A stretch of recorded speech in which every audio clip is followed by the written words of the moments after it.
And now I am talking to Hans Zomer. Hans is the CEO of Global Action Plan Ireland, or GAP Ireland. Hans, welcome back to Near FM. Great to be on the show, Darren. Thank you very much. Okay, Hans, today is only my second interview with you in your role as CEO of GAP Ireland. Our last interview was just over a year ago when I visited the GAP Glass Garden in Ballymun. I know you are no stranger to Near FM, Hans, but I understand that you have not been on this particular radio program on Near FM since our last interview. As it has been a year since our last interview, on this program, can you start off by reminding our listeners, Hans, a bit about who Global Action Plan are?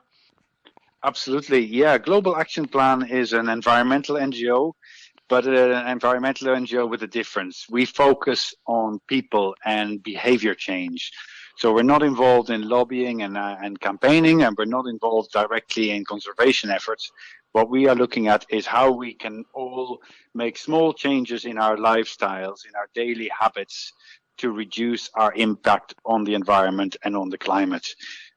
So we began as a small organization in Ballymun in Dublin, and now we're a national organization working with community groups and schools and businesses all over the country to and let people discover the power that they have to really make a change and for the better. And you're part of a bigger international organisation, aren't you? Yes, so Global Action Plan Ireland is the Irish branch of an international movement of organizations in more than a dozen countries. All these organizations, what they have in common is this emphasis on behavior change and on how all of us can make changes to our daily lives and have more sustainable ways of living. And to do all that, you have programs, don't you? Yes, so we work with community groups and schools and businesses, and it's around education. It's about awareness raising, but for most of all, it's about giving people an opportunity to try and experiment with different experiences, different lifestyle choices, etc. So we do that by doing workshops. We do it by inviting people to our community gardens. And we have an online platform where we can organize competitions of who can reduce their carbon footprint the most.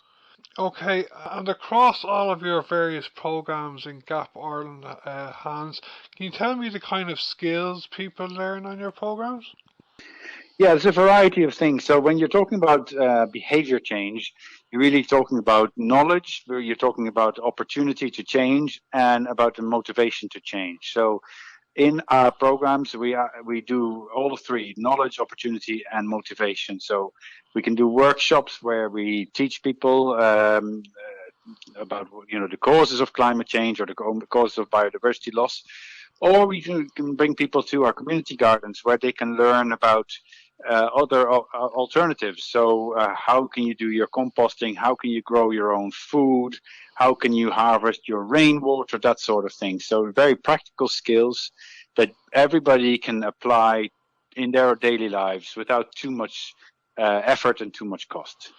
Yeah, I was looking at your website last night. I have to admit that I do not know much about horticulture, but one area of your work you do programs on or workshops on, I think, is the area of plastic pollution. I have an interest in this area. I've done a few interviews about it over the years. Can you tell me more about the whole area of your workshops about plastic pollution, Hans?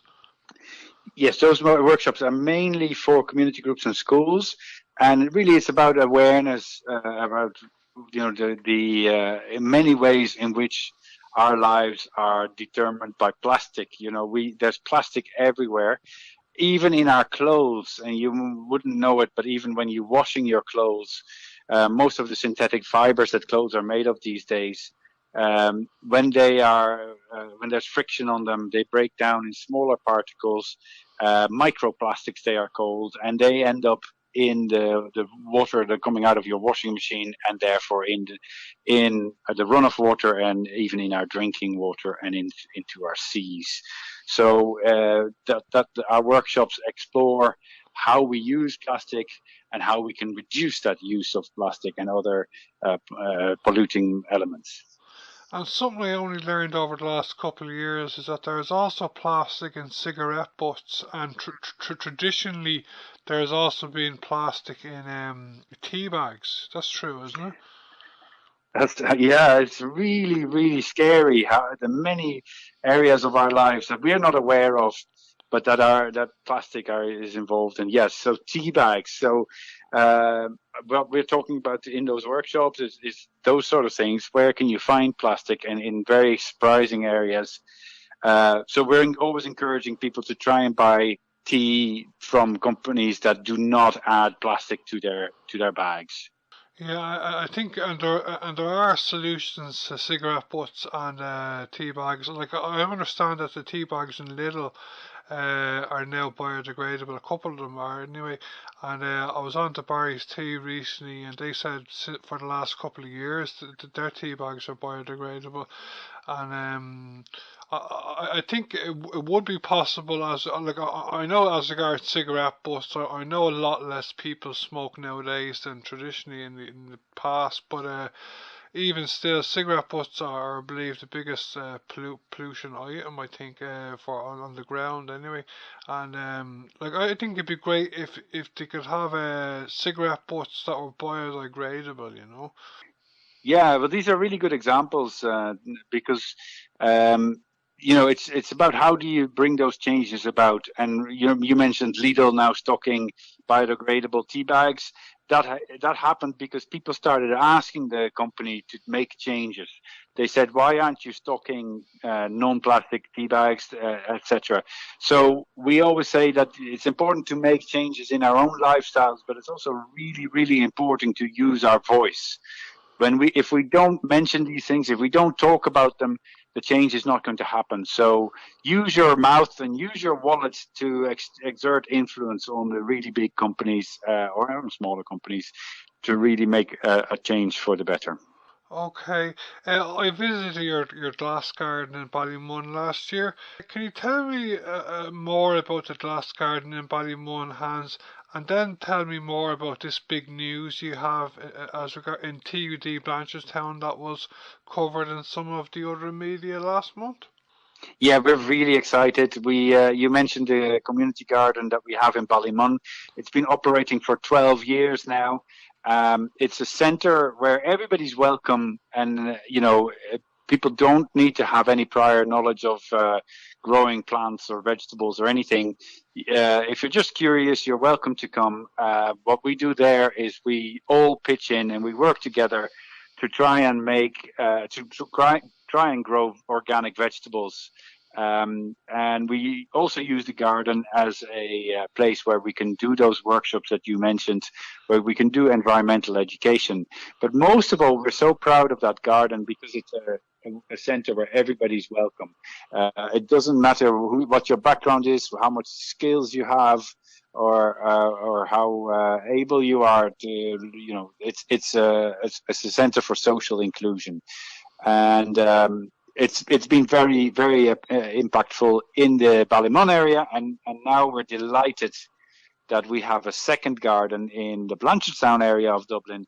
So people who are listening to the show and live in the Dublin 15 area, please come and visit us in the new GLAS Garden. It's based in the campus of TU Dublin in Blanchardstown, close to the Link building there, and it's a resource for anybody in West Dublin.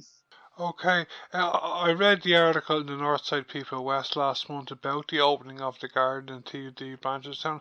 It looked like the weather was good on the day. Was it an enjoyable day, Hans? It was lovely because yes, not only was the sun shining, we had people from all over West Dublin to come and check out our this new garden, this community resource. So we had community groups from all over the place. We had school children, and we had businesses. There's a lot of businesses based in the Tyrrellstown area there at the campus. And they too are very excited. And we had lots of students and staff from TU Dublin. So this is off to a really good start. A couple of months ago, this piece of land in TU Dublin was overgrown. It was full of rubbish because people were using it to have a little barbecue or just sit there and smoke, and there was a lot of cigarette butts, like you mentioned. We've completely cleared the site. We've added vegetable plots. We've painted the place and repaved it so that it is now safe and accessible for anybody who wants to come. So if you're in a community group or in a school or in a business in Dublin 15, come and have a look. Check us out on the website globalactionplan.ie. And if you're welcome to this new garden where you can just sit down and relax and be happy to be in greenery, or you can get your fingers dirty and learn how to grow vegetables, and in doing so discover the amazing links between our food and where it comes from and global issues such as climate change and global poverty. Do you imagine that like students in the university will be kind of relaxing in the garden, Hans? Yes, it's a lovely garden. It's slightly different from the one in Ballymun. It's easier to access, and we have there's a little amphitheater there, so people can sit there and just have relax and watch other people work if that's what you want to do, or just watch the plants. But yes, like we've seen, it's a popular spot for students who are just coming out. There's a little cafe down the road, so they can have their coffee there and come and watch, and just enjoy being out in a lovely piece of nature. Okay, Hans, do you have anything else big or new coming up in Gap Ireland over the rest of the summer leading us into the autumn? Yeah, we're very excited about this new project in the Blanchardstown area. I mentioned that we organize competitions for who can reduce their carbon footprint the most. That's the next big step, really. In October, we'll be hosting a nationwide climate competition.